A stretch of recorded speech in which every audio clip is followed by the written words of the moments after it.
The SEC brought a case against Facebook in 2019 that related to its disclosures and dealing with describing risks as a hypothetical. In fact, something had occurred. But again, there it dealt with user data having in fact been misused, as opposed to being something more around social policy.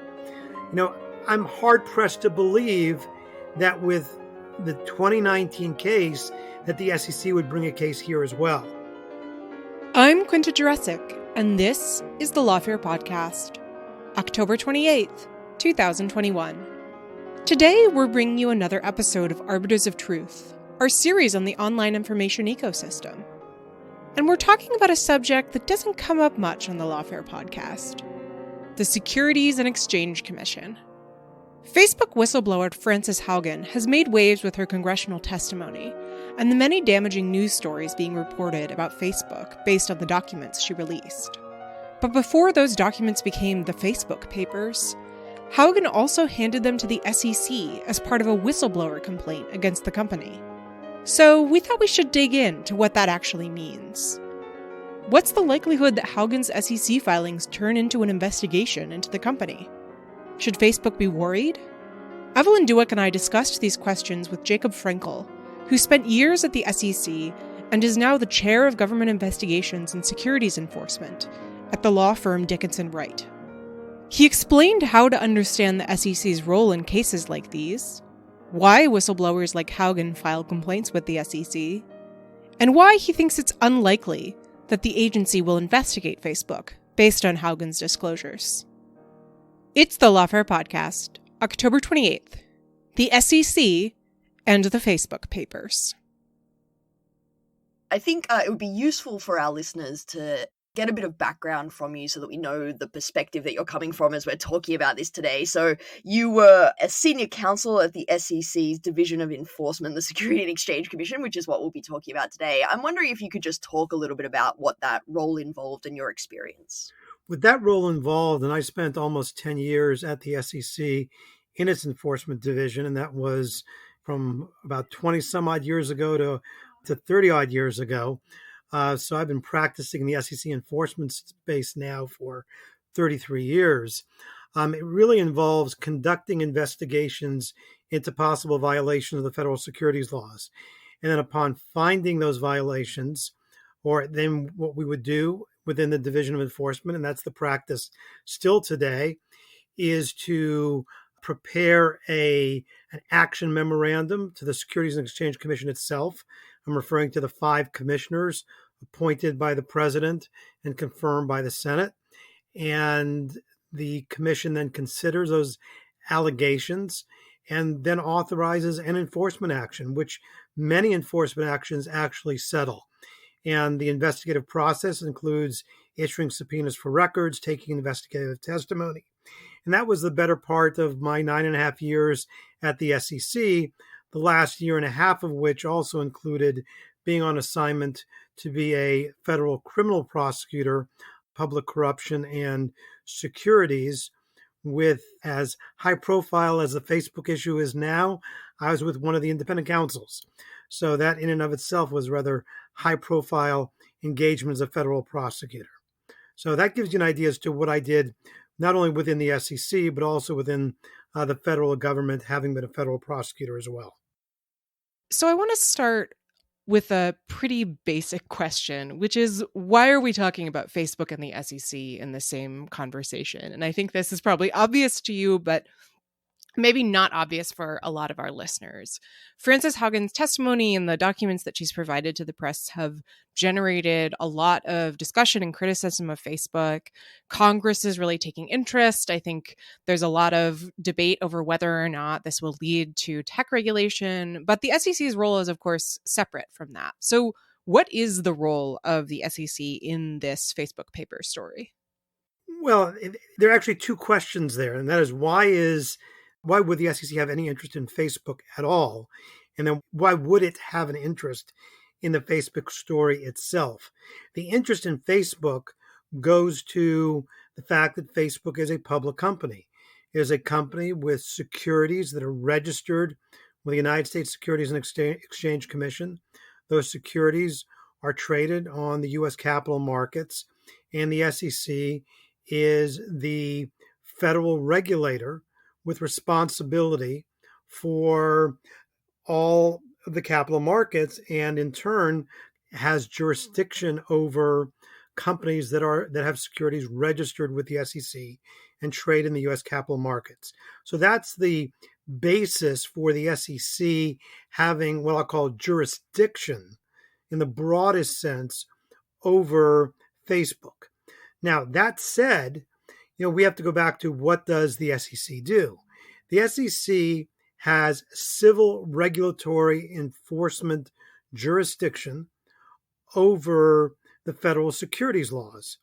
In other words, if Facebook were to somehow violate a law that is beyond the scope of the body of federal securities laws, I don't want to get too granular here, but typically what we're talking about are the Securities Act of 1933 and the Securities Exchange Act of 1934, and in particular, when you're talking about public companies, the requirements that are imposed on them, both with respect to disclosures and also with respect to activity in the securities, maintenance of records and accounts, and the reporting of that information.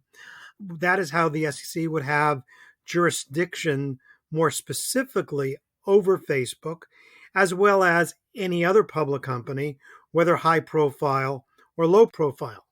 That then brings us to, why the interest in the whistleblower allegations. And that really, I think, becomes, a subject of a broader discussion, because the SEC, when there are allegations brought to the SEC's attention, will look to see whether those allegations may or may not implicate violations of the federal securities laws. Now, if I'm starting to sound repetitive, I'm being repetitive for a reason, because when you start talking about, political issues or issues that go beyond the federal securities laws, then in practicality, the SEC may not have enforcement jurisdiction unless the allegations somehow impact the disclosures that the company has made publicly. And the disclosures that the company has made publicly, we're now talking about the public filings that the company has made that are available on the SEC's website, that are available on the Facebook website. And really what they boil down to is a very simple concept. And that is that the presumption is that investors make investment decisions based on a company's performance, but as well the company's disclosures. And that is really the subject of the SEC's jurisdiction over Facebook.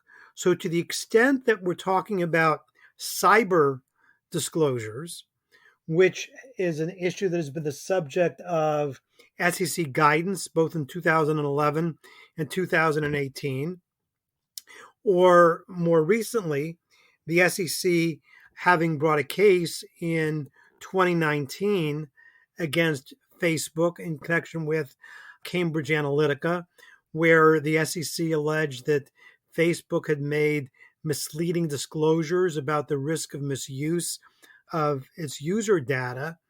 Those are examples of where the SEC would and could take interest. So I think hopefully that sets the stage for our discussion about SEC interest in Facebook and why a whistleblower might go to the SEC with the hope that the SEC would take interest in an allegation, because the SEC, unlike the Federal Trade Commission, has a whistleblower program that pays bounties. I know that's somewhere you would like. I know we will be going in the discussion. Yeah, no, absolutely. We want to cover all of that. That's fantastic. Scene setting, thank you. I'm reading a lot of this news at the moment, and, there's sort of this. We generally talk about the SEC and the fact that this whistleblowing has happened, but I think it's really, really useful to get specific with what we're talking about here. And I think later we really want to dig into what exactly the specific claims are, in your opinion, on whether they will justify an investigation. But before we do that, I think probably the best way to approach this would be to sort of walk through chronologically what a typical whistleblower case might look like at the SEC. So maybe starting at the very beginning, you know, what is whistleblowing? So what kind of protections are there for a whistleblower if they choose to report something to the SEC? Are they sort of automatic? And how relevant are they here? Because the whistleblower, Frances Hogan, no longer works for Facebook. So to the extent that there are sort of anti-retaliation protection or something along those lines, what would they protect in this case? Well, I think we can cover that in about the next 90 minutes, but I say that in jest. Yeah, no, I'm sure we could. Maybe just the elevator Right, version no, would no, be I great. know, but let me see if I can take that apart, because I think the fundamental issue, even before we get to how does a whistleblower complaint to the SEC work its way through the agency, is the question of whether the SEC even has jurisdiction here. Because to the extent that what we're really talking about here is the societal impact of the company's products and sort of the philosophical priorities of the company, those are not disclosure items for the SEC. Now, in my view, some of the concerns may well be within the jurisdiction of the Federal Trade Commission, because the Federal Trade Commission in our system is really the arbiter of what is enforceable in the area of privacy. And under its act, the Federal Trade Commission, has jurisdiction to enforce conduct that somehow is violative of a prohibition against unfair or deceptive practices in the marketplace, where that arguably can bring you more into what I'll call a political regime or a societal impact analysis. But the Federal Trade Commission does not have a bounty program. They'll be happy to take complaints. So fundamental to what we're talking about here is, people are going to the SEC with complaints about public companies, regardless of whether they do or do not constitute potential violations of the federal securities laws. So I'm about to get to your question, which is, how does the whistleblower complaint process work? And I both have brought whistleblower claims to the SEC and have defended clients who've been the subject of whistleblower claims. But to me, the fundamental issue is this really focuses on, should it be at the SEC in the first place? And is there even a case to be made for there being a potential violation of the federal securities laws? Because you would then have to find some corporate disclosure by the company that would have been rendered false by the discovery of this information, or that there was an affirmative disclosure obligation that has been violated, even in the area of cyber disclosures, which we talked about briefly a moment ago. But what you're really seeing here, in my view, is an effort to go to the agency that has the ability to pay bounties, and we'll talk about that in a moment, and then using the public venue, using the platform of congressional interest in companies such as Facebook, to try to goad the SEC into bringing a case where realistically there probably is no violation of federal securities laws. And when I say that, that does not mean that there isn't a real societal interest, congressional interest, or issue for broader consideration. You're not asking me to opine politically or socially. I'm focusing just on whether there's a violation of federal securities laws. I do not think there is. But nevertheless, there has been a complaint filed, or a whistleblower complaint filed, with the Securities and Exchange Commission.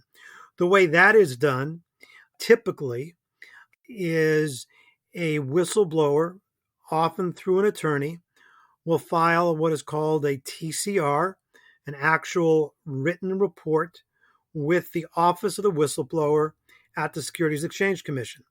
The Office of the Whistleblower will conduct its own triage of the allegations that have been presented and make a real preliminary assessment as to whether there appear to be violations of federal securities laws. The Office of the Whistleblower is not the one that's conducting the investigation that would ultimately result in an enforcement action such as the one that the SEC brought 2 years ago. What the Office of the Whistleblower will do will be to take its findings and hand them off to the Division of Enforcement, in this case, probably a unit that would have expertise in cyber.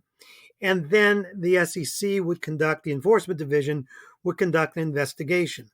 Now, let me stress, I'm going to quickly sort of run through the hypothetical scenario of an investigation and it resulting in a potential whistleblower award. But again, that's against the backdrop of my, as I indicated, my belief that there is no basis for one to issue, because nothing that I've read or seen suggests a violation of federal securities laws. But assuming that the Enforcement Division takes investigative testimony, subpoenas records, looks at the company's, disclosures, matches up the allegations, the information it receives against the company's disclosures, and finds that there's a violation of the federal securities laws, at that point, the Enforcement Division, they're not going to run out and bring a case. They're going to give Facebook the opportunity to persuade the Enforcement Division in what is called a Wells submission, WELLS, and I'm not going to get into the history of why it's called that, but a Wells submission to persuade the SEC why not to bring the case. And that's on the assumption that the Enforcement Division has determined that there is a basis, or there appears to be a basis for doing so. Assuming further that ultimately the commission were to authorize an enforcement action, meaning the 5 commissioners allow the Enforcement Division to bring a case, then typically there is a negotiation between a major corporation and the SEC to try to resolve the case. Now, certainly a company like Facebook, or for that matter, I've spent the better part of my morning today working on a submission and litigation that I have for a client company against the SEC. So a company certainly, as well as an individual, can litigate ultimately to a verdict in front of a United States District Court judge or in front of a SEC administrative law judge, and could be absolved in a full legal proceeding. However, most companies tend to settle allegations with the SEC. So once a case settles, now it comes back to, in your question about a whistleblower, is a whistleblower entitled to a monetary award? And that is really why, again, as we were discussing, I believe that this matter is at the SEC, not at the FTC. There is eligibility for an award if a whistleblower brings original information, basically new information that the SEC would not otherwise be able to glean just by, reading on its face the company's filings or reading lawsuits or reading the newspaper. But basically, it's information that really informs and enables development of an SEC investigation. And assuming, and I keep coming back to the word assuming because that's critical here, assuming that a whistleblower brings original information, that information is material to the investigation, that information ultimately is material to the outcome that enables the SEC to obtain a monetary penalty, a fine in excess of $1 million, then the whistleblower is entitled by law to anywhere between 10% and 30% of the monetary penalty that the SEC obtains. So that's the financial incentive. So when you read about the SEC's exorbitant whistleblower awards, and I think the total SEC whistleblower awards this year in the history of the program have now exceeded, I think, $1 billion. I mean, so it's an exorbitant sum, and that's in the aggregate. But so hypothetically, if someone were to bring original information and it results in a whistleblower award, so let's use the for a moment even the hypothetical of the previous SEC case in which Facebook had paid $100 million to settle the charges. That was the one relating to Cambridge Analytica and misleading disclosures regarding the risk of misuse of user data. If there was, and I candidly do not recall if there was, a whistleblower involved in that matter, that whistleblower could have received anywhere from $10 million to $30 million for having brought the whistleblower claim. So that's really, but even, because again, you asked me to explain the process, but at the end of the process, after the SEC has brought the case, has settled the case, then there is an assessment as to whether the person did in fact bring original information. Was that material? Were there multiple people who brought information? And are they sharing in that whistleblower claim? So it is not automatic. It is not immediate. And there has been litigation over whether people are or not, or have been improperly denied access to or part of a whistleblower award. So hopefully that explains the SEC's whistleblower process, and one that, as you could tell by the way I've described it, could take years, to run its course from the initial presenting of the claim to the SEC bringing the case and ultimately the issuance of an award. And so there's also been discussion of Haugen filing with the SEC in order to receive whistleblower protection. Can you talk a little bit about that, just to give us a sense of what kind of protection would be offered, and then we can move on to discussing the actual substance of her complaints? Sure. I mean, in short, there's a whistleblower statute that prevents retaliation. And, that issue went up to the United States Supreme Court on the issue of whether somebody who only reports internally is entitled to the protection. And in fact, the United States Supreme Court decided, I think it was 3 years ago, that there actually has to be a claim filed with the SEC to be entitled to the whistleblower protection under the whistleblower statute. I and many of my colleagues cringed at that decision by the Supreme Court because, in my mind, that undermined corporate compliance programs, because companies, have, ever since the SEC implemented its whistleblower statute, and even before, were trying to encourage people to report violations internally so that they could be dealt with internally, not to the exclusion of there being a possible violation. But once the United States Supreme Court ruled as it did, the end result was that it pretty much said, if you don't go to the SEC, you're not entitled to protection under that statute. Having said that, that's not to the exclusion of potential state statutes that could offer, protection. But that's the rationale for going to the SEC, because there is a federal law that prohibits retaliation. On the other hand, because she had resigned from the company, the likely bases for retaliation are few. Granted, we could think of what they could be. I mean, those could be anything ranging from criminal prosecution or seeking criminal prosecution for taking corporate information, as well as, civil litigation.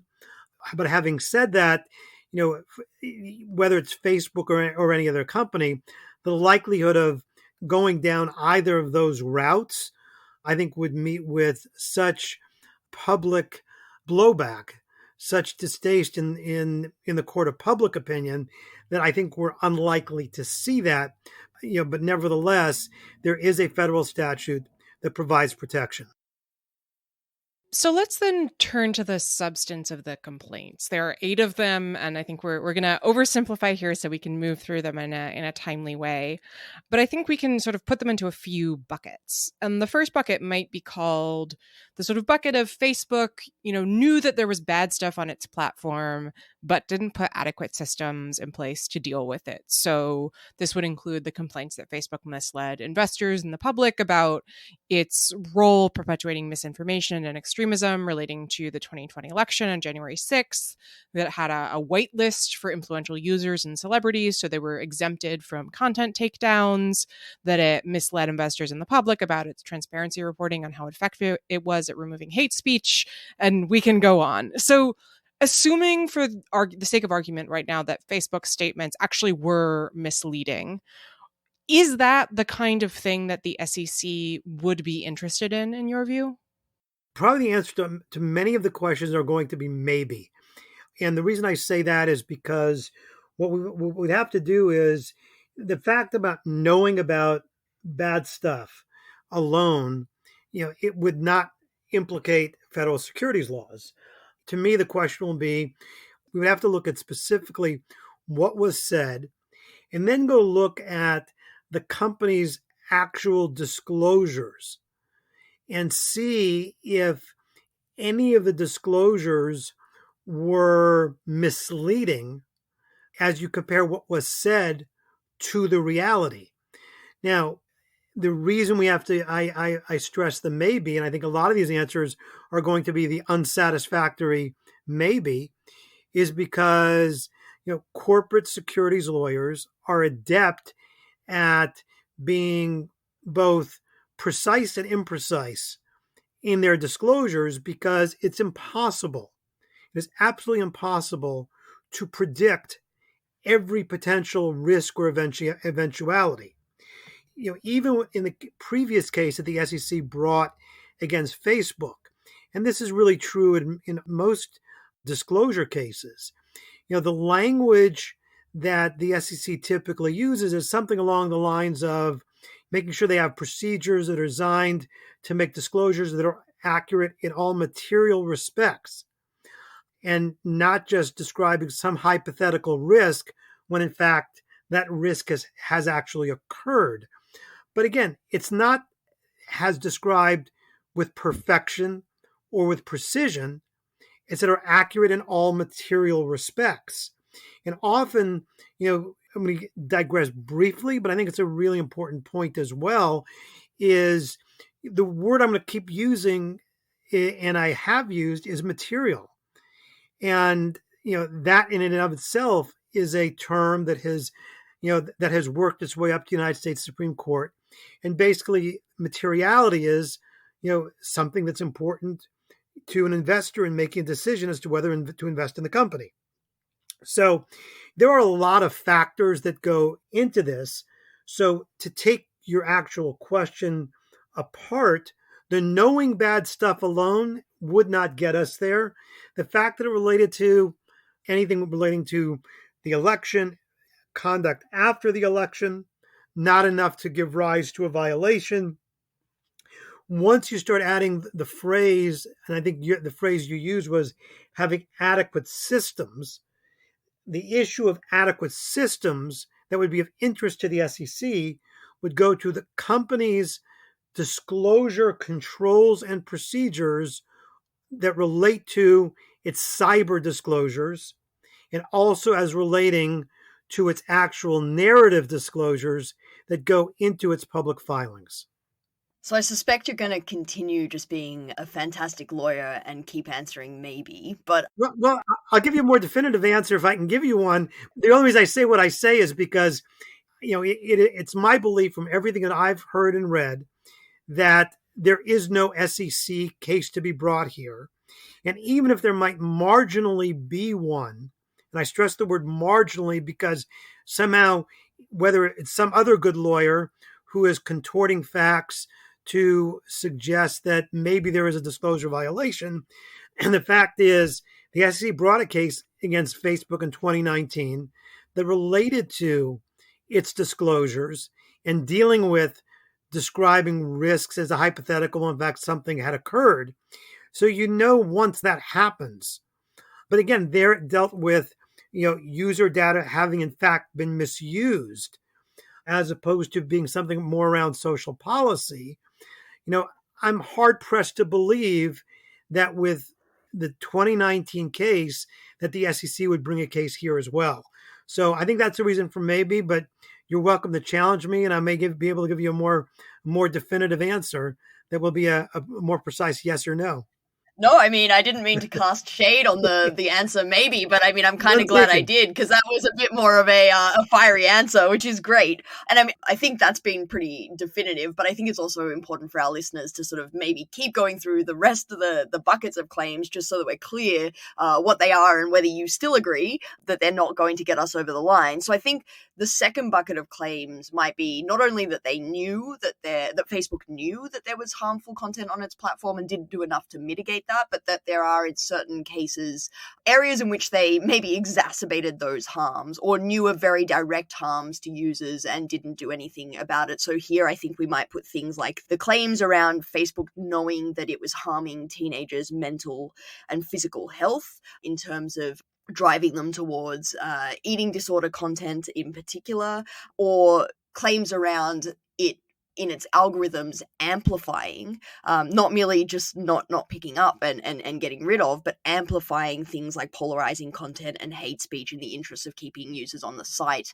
and increasing its advertising revenue, which to me strikes me as a little bit of an interesting claim to bring to the SEC, where it's, the claim seems to be Facebook is prioritizing profit over safety, which is that a claim that the SEC would be interested in for the purposes of misleading shareholders and investors? I think you said something like the test was whether this would change investor behavior. So does that kind of, knowledge that these problems were there and the added thing of, exacerbating those harms, does that change anything in your calculus?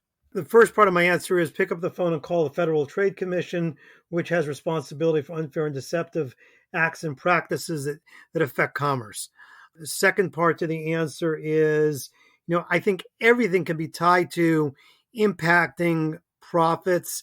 I mean, that's just the nature of a public company. That may be grounds for a derivative claim, a civil claim by shareholders.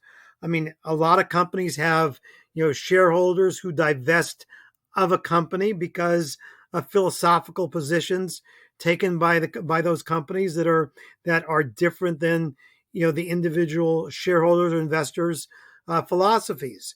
But my answer to that is no, it does not move me off the maybe. And my answer really is call the FTC, not the SEC. All right. So there's one last complaint, which I think I have seen being discussed as potentially the one that is the most compelling in front of the the SEC. That's a Freudian slip right there.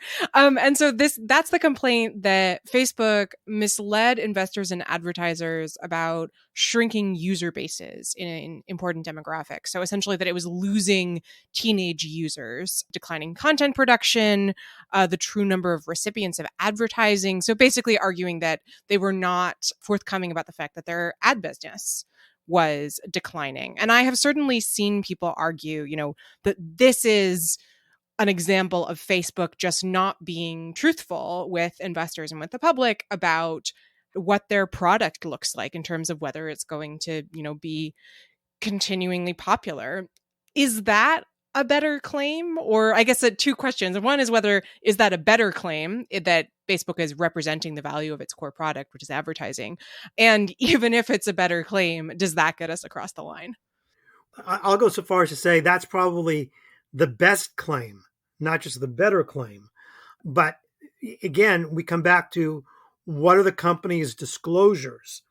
And we have to then talk about what does an SEC public filing look like? So what we're really now talking about are forward-looking statements. What could happen in the future? And companies, whenever they're making forward-looking statements, projecting what is likely to happen in the future, build in caveats, that take up more space than the disclosure itself. And risk factor disclosures, It's almost as if there is a disclaimer as to any potential eventuality that any group of lawyers can come up with. I mean, risk factor disclosures, sometimes are larger than the substance of a filing document itself. So that brings us back to where we were at the beginning in terms of, okay, so if there is the potentiality of a decreased user base, decreased advertising revenue, the question then is we now have to look at the actual disclosures that the company has made, particularly around its projections relating to those disclosures. So we're back to this is probably the most viable of the bucket of allegations, or the most viable allegation in the bucket, I should say. But at the same time, then we were going to have to get into the specifics. Take the specific allegation, marry that up against the disclosure, check that against the company's disclaimers and risk factors as to, for example, user, and again, I have not gone back to look at what kinds of disclaimers Facebook had made, but it would simply say, user preferences could change. Advertisers could determine for various reasons to shift their advertising preferences from our social media platform to other social media. A broad general disclaimer such as the one that I just raised may be sufficient to defeat that allegation. But having said that, within the bucket, I think that is the one that is most likely to invite closer examination by the SEC. Okay, great. So I think we've sort of covered a couple of the additional criteria you mentioned, in particular materiality. So it's not enough that the claim was potentially misleading, and it also has to be material. The other question that I have for you on this is sort of what mens rea there needed to be. So, does it have to be that Facebook was intentionally misleading investors and the public, or is, recklessness or negligence in sort of not looking closely enough at its figures and making sure that they were absolutely correct before it went public with them? Like, what kind of level of knowledge on Facebook's part would the SEC have to be able to demonstrate to bring a claim? Well, great question, because then we really start to get into which of the potential statutes and rules under the statutes would be implicated. For there to be an allegation of fraud, there would need to be intent. Again, there often is some confusion about, what is the role of the SEC in the sense of, it is a civil regulator, a civil enforcement authority. So in its civil litigation, the burden of proof is the same as that attaches to any civil litigation. Proof beyond a preponderance of the evidence, 50% plus one. And that's even true when we were talking about intent. But in order for there to be a securities fraud charge, a violation of whatever we like to talk about as 10B, the anti-fraud provision of the Securities Exchange Act of 1934 and Rule 10b-5, there needs to be intent, or ironically, as what we're discussing here, and you never hear this really discussed much, is deliberate ignorance. There is a concept in the law that really goes to what we're discussing here, although one that you don't see much, often discussed in these contexts, of deliberate ignorance, which, depending on which United States circuit you're in, it's called deliberate ignorance, conscious avoidance, or willful blindness. And it's the notion of the ostrich head in the sand. That could be a substitute for intent if the board has acted from a perspective of, or leaders have acted, or those responsible for disclosures, I should say, from a perspective of deliberate ignorance. But your question also went to negligence. Under the Securities Act of 1933, which is actually the securities law statute that provides the basis for the corporate disclosures under what's known as Regulation SK, that's S-K, then while there is an intent element within Section 17, which is the anti-fraud provision of the Securities Act of 1933, but there is also a negligence provision such that the SEC could charge a fraud violation under the 33 Act, as we call it, if there is negligence. But there's one other area that we need to look at, which is the actual disclosures. In other words, if a company is failing to keep books and records or make public filings that are otherwise violative of the disclosure provisions without the SEC charging fraud or negligence, those really are more in the area of strict liability, in the sense of there was a disclosure obligation, you violated it. You misstated your financial statements by X millions of dollars, but it was not intentional. And there was a lot of interpretive deliberation that gave rise to the ultimate disclosure, or something was missed. So within the disclosure regime, there is the basis for what I've called more of a strict liability standard for disclosure, but that would be for a more technical violation under the disclosure rules themselves, moving away from the issue of fraud, which is often what is contemplated when people think about, SEC violations. So literally, as we were recording this, the New York Times just reported that Facebook has told its employees to preserve all communications from 2016 going forward pertaining to its business for legal reasons. So just flagging that. But I also wanted to ask whether the SEC would confirm if it has decided not to investigate. I guess to put it another way, you've set out what I think is a pretty compelling case for why we might not expect anything to come of this. Should we be waiting around for a kind of a thumbs down from the agency? Or would the answer just be, if we don't see something, no news is good news as far as Facebook is concerned? Well, we could transfer that conversation into GameStop as well. The SEC never acknowledged, that there was an investigation into GameStop. It looked into issues around trading. So the answer to your question is the SEC's investigations are non-public. So the SEC never acknowledges whether there is or is not an investigation. So it's not about a thumbs up or thumbs down from the SEC, because the only way we will ever know that the SEC brought a case, although there was one instance, I think, where the SEC actually said, it has closed the investigation. I think it was the insider trading investigation involving certain members of Congress who traded early on in COVID. And there was a question as to whether they were trading while in possession of material non-public information.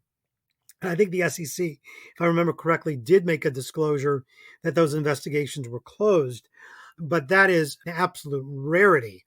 To your question, the SEC will not make a statement now. So how do we know? And I want to come back to your, it's always nice to be part of breaking news, because then you get to comment on something that's, happening right now.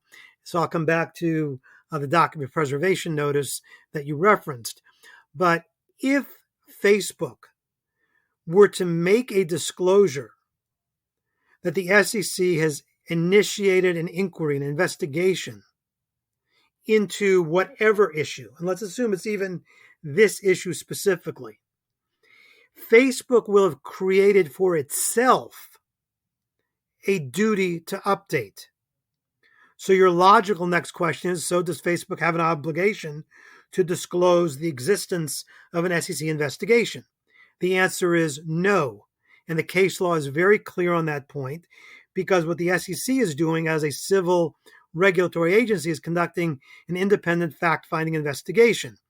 Now, there is a disagreement depending on the circuits as to if at the end of an investigation, the SEC determines that there may be a violation and issues the Wells notice, which I referenced before, which gives a company an opportunity to persuade the SEC why there was no violation of the law. Then some circuits say that should be disclosed. If a company has disclosed the existence of an investigation, then there's an affirmative obligation to amend that disclosure, which would be in a Form 8K or the next public filing, depending on the timing, that it had received the Wells notice. But going back to where I started, there is no obligation on a company to disclose an investigation, even if the investigation is a formal investigation, one in which the SEC would issue subpoenas. But once it takes upon itself the disclosure, then it has an affirmative duty to update. But interestingly, you mentioned that they issued to all of its employees a document preservation notice. That document preservation notice would not necessarily have anything to do with the SEC. If the SEC had issued a document request or a subpoena, regardless of whether Facebook does or does not disclose something like that, that would be grounds for the issuance of a document preservation letter or notice internally at the company. But a document preservation notice could also be implicated by a notice by a plaintiff's governance law firm that has put the company on notice that it plans to bring a derivative action. It could relate to any investigation, even one from the Federal Trade Commission, which, to go back full circle, which is where I think an investigation, if there is one, would more likely be conducted. Okay, so that's excellent. I think as we move towards the end of the interview, it would be great to sort of zoom out a little bit and talk about the bigger picture beyond these particular complaints and this particular set of documents. And I think we are kind of in this moment right now where lots of people are looking for levers to pull to rein in big tech, not just Facebook, but many of these companies. And we're seeing regulators all around the place trying to maybe push their authority into new realms to sort of see if we can find new ways of dealing with these new problems. As we mentioned earlier, maybe Congress is going to do something to help. But, I wonder whether, if these claims aren't going to get off the ground, as it seems that you're pretty confident that these aren't the ones, whether we're in a new era in some other way. So, there's a new chair of the SEC who took over in April under the Biden administration, Gary Gensler, and some of the commentary that I've read around this has emphasized the fact that he and the commission under with him at the helm is intending to take a stronger and more aggressive enforcement stance, and that to take a broader view of corporate responsibility, not just looking at these very sort of narrow questions of financial statements, but also these broader things about social issues. And I'm wondering whether you have any views on that, whether there are other mechanisms for holding big tech accountable through the SEC, or whether you think that that's not really going to be the best lever to pull. Well, the fact that the SEC brought a case recently, which was a very interesting case, given what we were talking about in terms of the SEC's case involving Facebook 2 years ago. In June of this year, it brought a case against First American Financial Corporation, which is a title company, where the SEC found that the company had inadequate disclosure controls and procedures, where the company had revealed a cyber incident.